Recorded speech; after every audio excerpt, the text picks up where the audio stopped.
Hey, everybody. I'm Misty Buck, president of Miss Inc. Digital Marketing, and I want to welcome you to another awesome Marketing Monday. It is a Heat playoff day. Go Heat. I'm super excited about that, although I just saw Tyler Hero's not playing. Are you a sports fan? Everybody forgets about the Panthers. Oh, the Panthers, I don't want to talk about them right now. We're not going to talk Go about Heat. that. So, poor Panthers. I believe in you. You're only down 3. I believe in you. All right. So anyways, that brings me to my guest today. This is Brent Huffman. He's a good friend of mine. He's also a client. He's the president of Corporate Safety Solutions. I'm going to let him introduce himself. And then today we're going to talk about some pitfalls of marketing and some things that might hold you back, right? Some stuff that might happen with that. So we're going to get into that and how you can overcome that. But first, Brent, welcome to the show. Confessions of Marketing. Confessions. Hi, everybody. I'm Brent Huffman. I'm a occupational safety and health specialist. I help people with safety in their workplace, mostly construction companies. I teach at Florida National University as an adjunct professor, and I also teach at a college up in Tennessee at the Osha Training Institute. So I got safety under control. If you never need help with safety, let us know.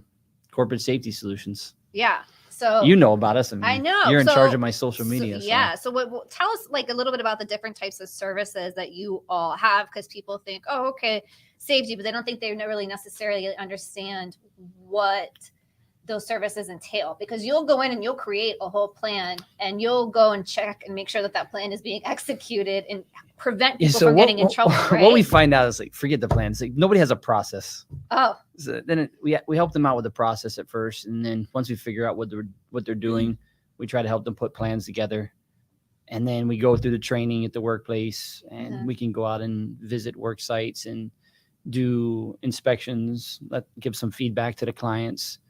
And then if all that fails and they call us after everything else has gone awry, we can help them with OSHA inspections, expert witness services, all through the whole process. Yeah, that's a lot. And then you guys will also do OSHA training, right? Yeah, we do training.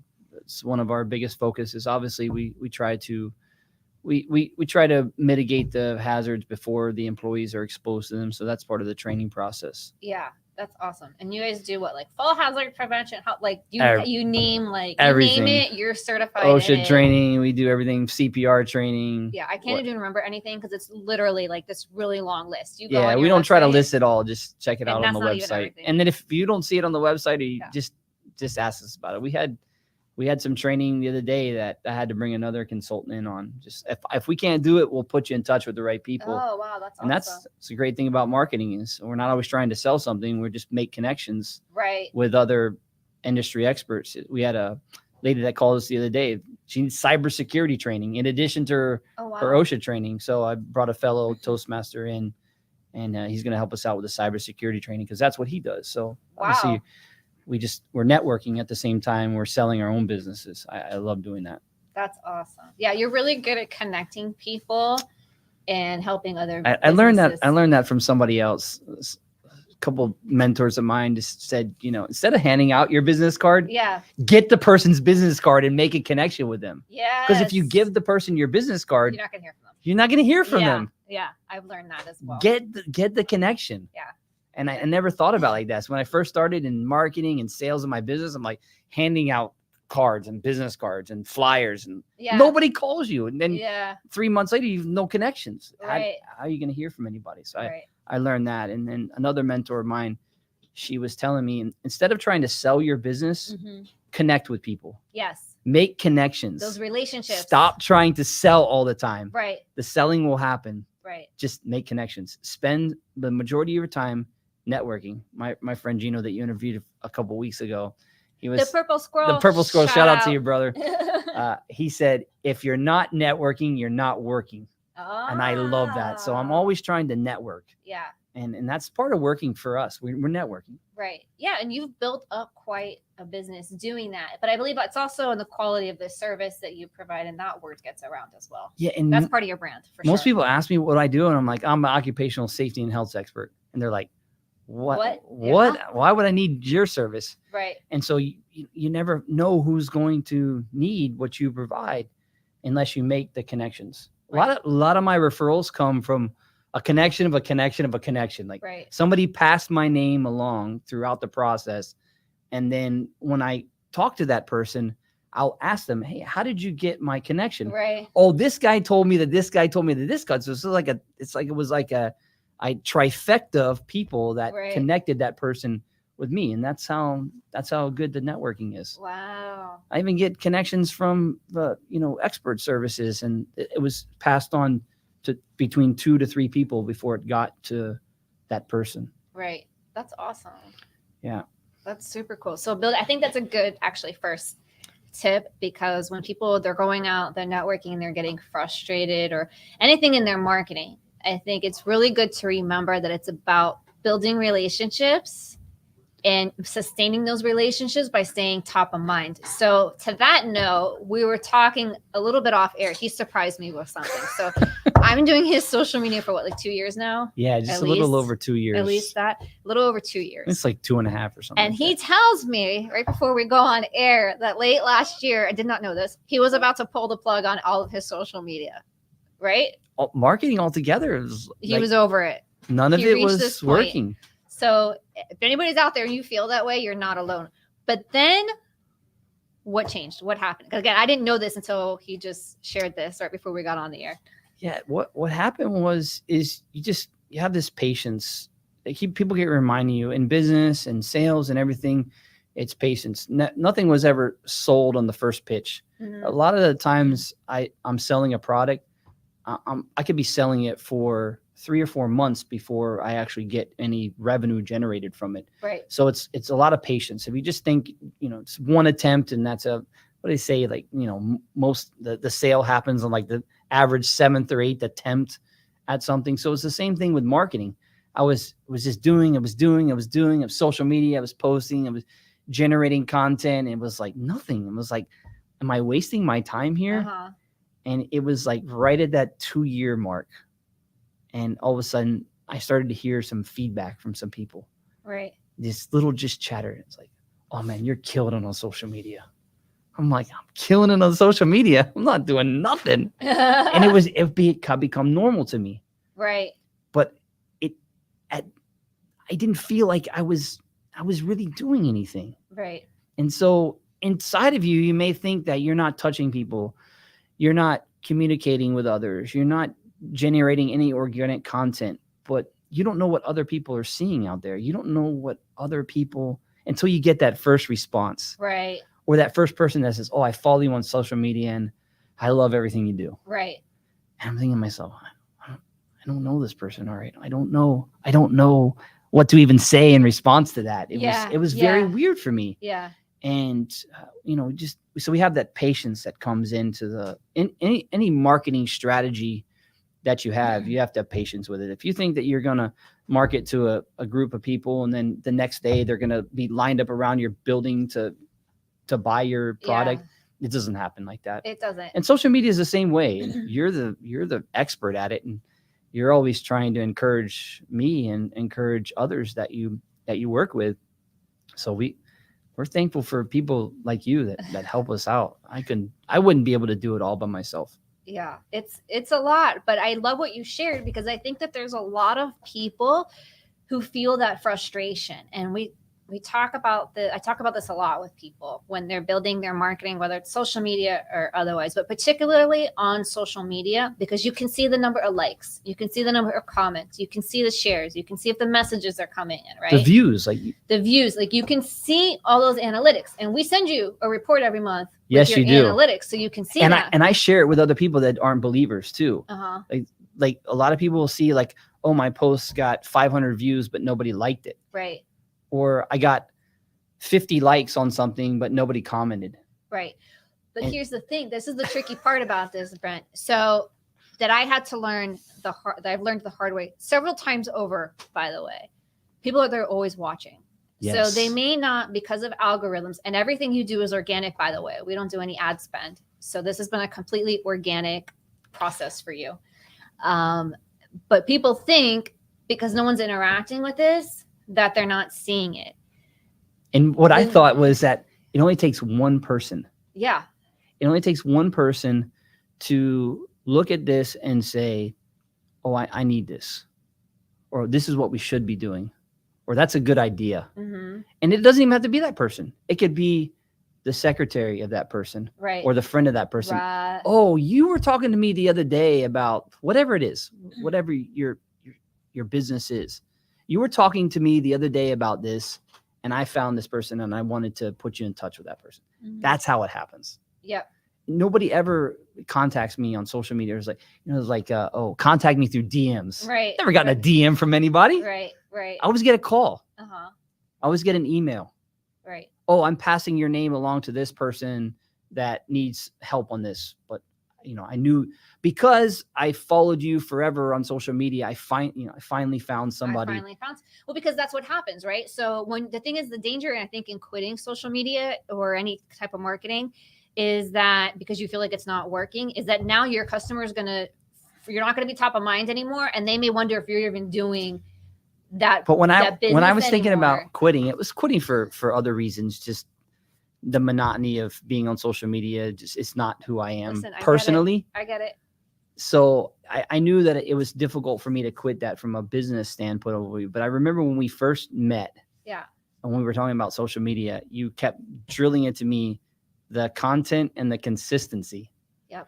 And the consistency is what really makes your strategy or whatever good, because you told me about this. Oh, you just can't post every now and then. Right. Like that doesn't work. It doesn't do anything. That doesn't do anything. You're just now it's just a hobby. Yeah. It's like, so do you want marketing for your business to be a hobby? Right. Because some people have businesses that are hobbies, which I don't even say that they're real businesses, but so I lined up my social media process with the same process I have for my business. And too many people have social media as just a hobby when it should be used as a marketing strategy for your business. So that's what made me not quit. Yeah. But I love that. But I love this conversation because obviously I believe in social media. I believe in the content. I believe in the consistency. I don't think you have to overkill it and do 20 posts in a week, or you have to be an influencer and you have to get all these likes, because it has happened to me time and time again that I've shared something and someone will be like, you know what, Misty, like I knew you did that, but I forgot you did that. And then I saw you share this post and I was like, oh, you know what? I actually need that right now. Let me call her. And if I can tell you the number of times I've gotten business that way, it's crazy. Especially for people being like, when my book came out, people still will be like, oh, you have a book? It's been 2 years since I published this book. Right. And I've had several posts go out about it and people will still be like, oh, I didn't know you had a book. Because it depends on when you catch. Yeah. It depends on when you catch them. Yeah. So they could have just started following you the other day. You have no idea. You have no idea. I've had people that have looked me up on social media for the first time. They just search and they find you. Right.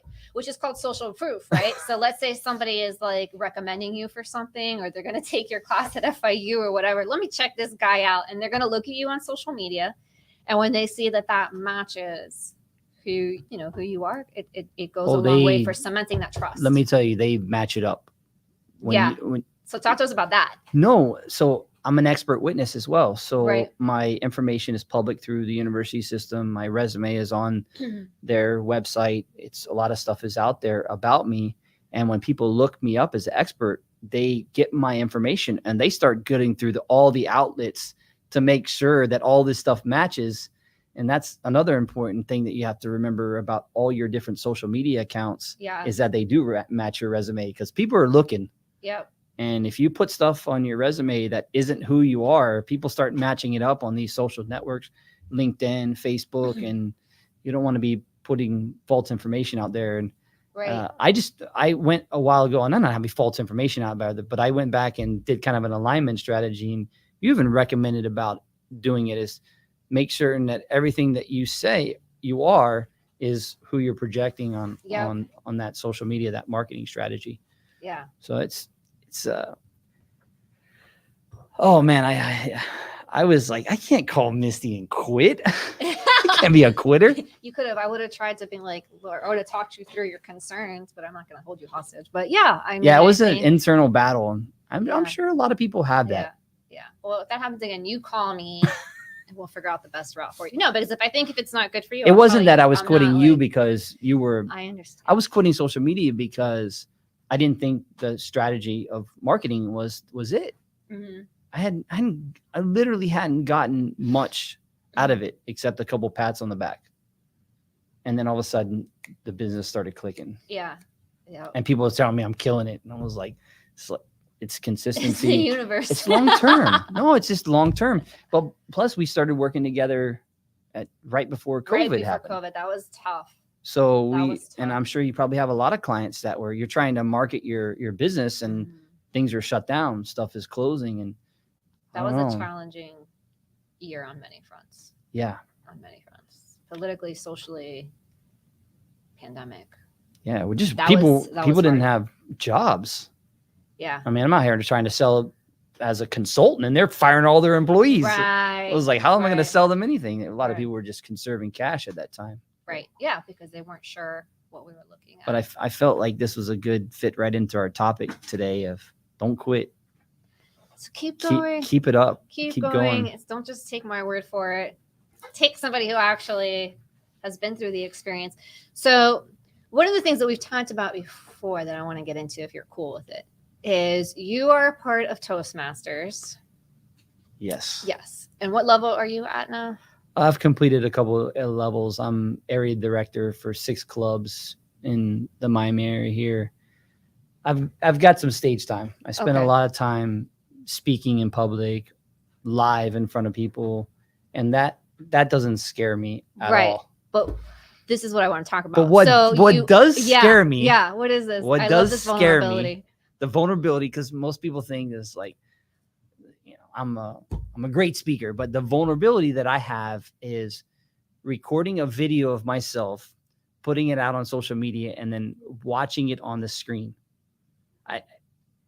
My voice as it comes back to me scares me. I do the same thing. So if this like Marketing Monday replays I'm like, I will not watch this video. No. I will share this video, but I will not watch this video. Because you don't want to hear yourself speak. I can't listen to myself speak. Yeah. And what is it about that you think? Because I struggle with that too sometimes. It's not stage fright. Maybe it's like afterthought fright. I don't know. Yeah. I don't know what it is.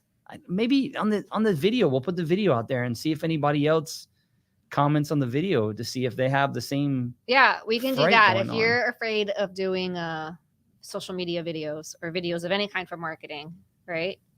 Yeah. Let us know, because you're not alone, right? I think a lot of people have that. And honestly, I can tell you, I'm in the same boat in that I don't love hearing the sound of my own voice, but the power, and I feel like such a dummy. I'm not even going to lie. Like sometimes I feel like such a goof, like so awkward. Yes. But the amount of engagement in things that people come off and they're like, oh yeah, I really vibed with that. I loved what you said or this or that. And they'll watch the video and they'll comment on the video and they've gotten so much out of it. And I'm like, I can't. Why I'm always telling you to do more videos. I can't watch the video. I'm bringing this up right now. I cannot watch the video. Okay, then you don't watch it, but it's going to help us help you. So maybe in the comment section, people can also tell us if they watch the videos or not. Do you watch the videos? Do you watch the videos? We're going to take just this part. Okay, go ahead. Do you watch the videos that you make on social media? Yeah. Or do you just post them and let it ride? Yeah. I don't know. I do watch them. I think that's the one thing I struggle with. I do that. I always feel like a little awkward, but at this point, honestly, I've done it so much that no, we definitely hear ourselves differently when we're recorded. 100%. You're the way that you sound. George, just saw your comment. Yeah, the way that you sound in the audio is different from you hear it yourself in your own ears. 100%. I'll be like, I sound like that, right? Or I'll mispronounce a word, or I will stutter, or I'll just like mumble, and then I'm like, but you know what? And then I'll talk to myself. You know what, Misty? And then I'll start. Everybody does this. No, then I'll start correcting everything that's in the video. Well, because you're looking at it from a Toastmasters perspective. Not only that, as an expert. So I've done videos before. Well, I will misstate something slightly, like use different words versus should or shall. And that's a big difference. Right. And so I'll go back and I'll watch the video and I'm like, that's not right. You're supposed to do this. It's not a should. It's not an option. Yeah, but you know what? I think people take the essence of what you're saying And people are busy, so they're going like this when they're watching your stuff. So it's not like in Toastmasters where people are listening to you to critique you. It's a different ball game, I think, on social, and especially if you're just doing a casual like story, like, hey, I'm in the studio today doing Marketing Monday or whatever. It's a little bit of a different. People are more forgiving. I'm still scared of videos. All right, we're gonna work on this. We're gonna work on that. But I get it, because I think a lot of us really struggle with that. And it took me a lot of time to get comfortable. And then I just reached a point where I was like, you know what? I know I'm going to feel like a goof, but these get more engagement. People tell me that they're helpful. So I'm just going to kind of get over it and do it. Listen, and that's what I do. I just got into stories at the beginning of this year and posting more stuff on stories. Yeah. I love your stories, by the way. All right. So I'm definitely doing the baby You're steps making there. progress.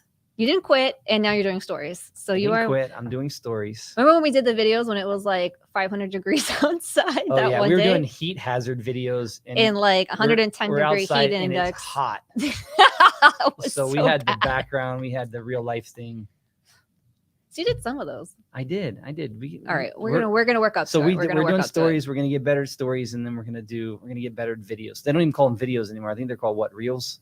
They don't even call them videos anymore. Yeah, it just depends on what platform you're using. Yeah. And what word it's used, right? So my Nobody uses TikTok videos video, anymore. well, TikTok video, YouTube video, Instagram reel. Yeah, I'm not doing TikTok. That's gonna be That's hard a whole sell. nother topic. TikTok's pretty fun though. It's pretty fun. I haven't even mastered Facebook, Instagram. And LinkedIn. I'm not throwing doing more TikTok. wrenches at me. TikTok is the other, it's the so other thing different. that people struggle with, and I've heard this from a couple other business owners, is, hey, I'm running my business. Yeah. I don't have time for all these gimmicks. I don't know how you have time for all of it. Yeah. And I tell them all the time, this is the first thing I start off saying, I don't do it all myself. Yeah. I have people that help me. The same way that you have people that help you with your taxes. Yeah, of course. The same way you don't pull your own teeth. Yep. The same way, although you can defend yourself in your own trial, you typically would highly recommend against it. You hire a lawyer. Right. Right. So you have to hire somebody that is an expert in this social media stuff. No, I agree with that. Whether it's you hire the person inside your own company, you hire a consultant. That's one of the reasons why I get hired. Right. And they try to do things themselves. They fall flat on their face. They get into a whole bunch of trouble. And you want to talk about time suck? Forget money. You want to talk about wasting time? Yes. And I've talked to people about wasting time on social media with some of the posts that they do. Yeah. Where it's got no tags, it's got no hashtags, it's got no likes, or just posting. And I'm like, you're not doing anything. Yeah. That's a complete waste of time. Yeah. Well, like you said, it's a hobby, or maybe it's a personal account, but there is definitely a strategy to using it for business. And there is a strategy for each of the networks. And when I first started doing this 15 years ago, it was a lot different than it is now. And that's why a year ago, it was different than it is now. That's why you hire an expert to deal with this stuff. Right. Right. And I've told a lot of business owners, you need to hire somebody to help you with your social media. The same way you would hire somebody to build your website. You can tell the difference between a professionally built website and somebody that did it as a hobby. Right. Right. The proof is in what you see there. Yeah, no, 100%. I think that it's in all areas. So, like you're building your house and putting up a new roof. I'm not doing that by myself. Yeah, there's a lot of people that try, but you see the differences. Not happening. I painted the outside of my house myself. Never doing that again, by the way. But we did do that. So I have a question for you on Marketing Monday. The questions are not always targeted at the audience. They should be only to you. I have a question for you. Is how do you relate followers and connections and all of those? I mean, what is the expectation? I mean, I always thought that something should be growing. Like you should be growing your following, growing your connections. What happens if you're just stagnant? How do you help grow those followers? That's a great question. And there's multiple answers. It just depends on, again, the network and the business and your goals, right? And your audience that you're trying to reach. So these are all a variety of factors. Unfortunately, there's not a 1 + 1 = 2 answer to this. If there was, and I figured it out, I'd be a billionaire by now.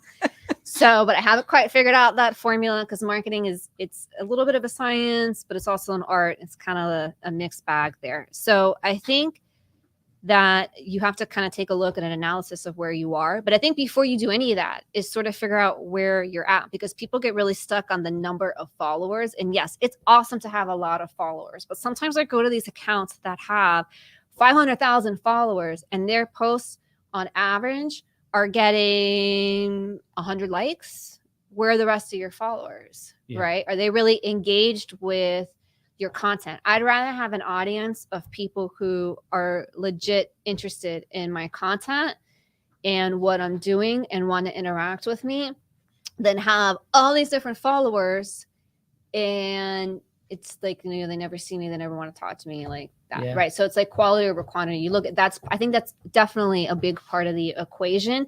And then you just work on building your network.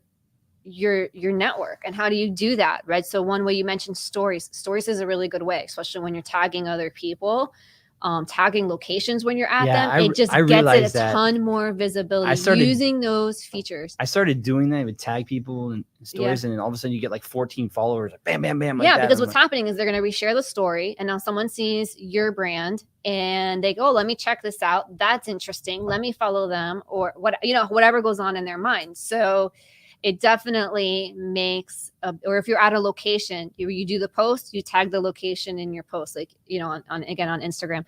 So there's lots of different things to do. So we are getting the wrap up here. Oh, wait, there's another Misty, question. Do you like Facebook or Instagram better for marketing? Sorry, I have the camera in front of my face. And my hair's a little bit of a mess. Why didn't you tell me that, George? It's all part of the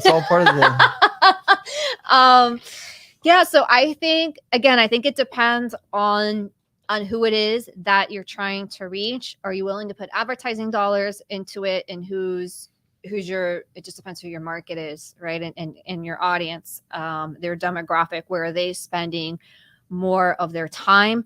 I have been getting of late, I'll be honest with you, the most referrals that I get on social media come from Instagram and LinkedIn. That's me too.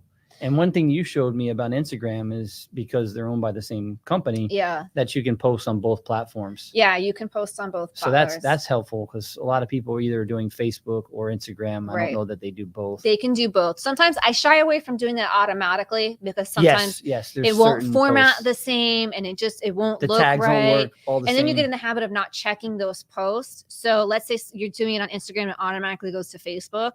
And you get in the habit of never looking at your Facebook and there's comments on there. Because I've seen people that do that and they tag and do other things and none of the links work. It doesn't work on Facebook. But also, like, maybe they're not going to their Facebook page. And so they're not seeing the comments on that post. Maybe they're not seeing the messages that come in.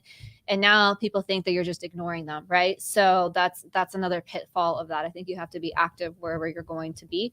So we really focus on that. So, all right, we just have a couple minutes left. So do you have any other tips that you want to share? Or, man, I mean, you're a lot. I mean, you're married, you got 2 young kids, you got the business, you're here, you're there, you're a professor, you're in Toastmasters, you got corporate safety solutions, you're doing stuff. I'll just tell you the tip that I've been working on the most is I just try to connect with people.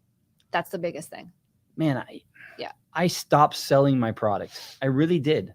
Mm-hmm. I felt like the best way to do it was to connect with people, ask them what they do first, find out a lot about that person. Right. And then obviously they're going to ask. So you start talking to somebody and you find out what they do. They're going to, so what do you do? Right. Yeah. So with these, by the way, so those LinkedIn messages that you get that people are like, you instantly connect with them and they're like, hey, I have this package. Why don't you check this out? Watch this video. I'm never going to look into that. But if you were to be like, hey, Misty, your profile looks super interesting. Tell me more about what it is that you do and who you help. Now I'm going to engage in a conversation. Immediately when I get a connection from those people and it follows up with a message, I'm totally disinterested in it. Yeah. You're like, okay, I feel like you just spammed me. Right. Yeah. So like, you don't want to connect with me. You just want to sell me. So to your point, I think as we wrap this up, focusing I just got the wrap it up language as we focus on that to focus on your the relationships that you're building, no matter what marketing that you're doing. The relationship, focus on the relationships. Put the content out. People are going to be interested top in the of content. mind. don't let your foot off the gas on that, and focus on building relationships. I think those are two keys. Misty Buck. Awesome job. Best in Thank the you for business. being here today. I want to thank our guest, Brent Huffman, for being here. If you want to reach him, it is corpsafetysolutions.com, right? Not corporate. Yeah, just Corp. We shortened it up. Corpsafetysolutions.com. Same as on the Instagram as well. Yeah, and he's on social, so you can look him up there, connect with him there, and that's it. So I want to thank you guys for being here for another Marketing Monday. Thank you again for your time. Thank you. Appreciate it. Next week is Memorial Day, so we will not be here, but we will be here the week after. We have a full schedule in June for you all, so be sure to stay tuned. And thank you, as always, for being here. Make it a blessed week. Go Heat, go Panthers, and we'll talk to you soon.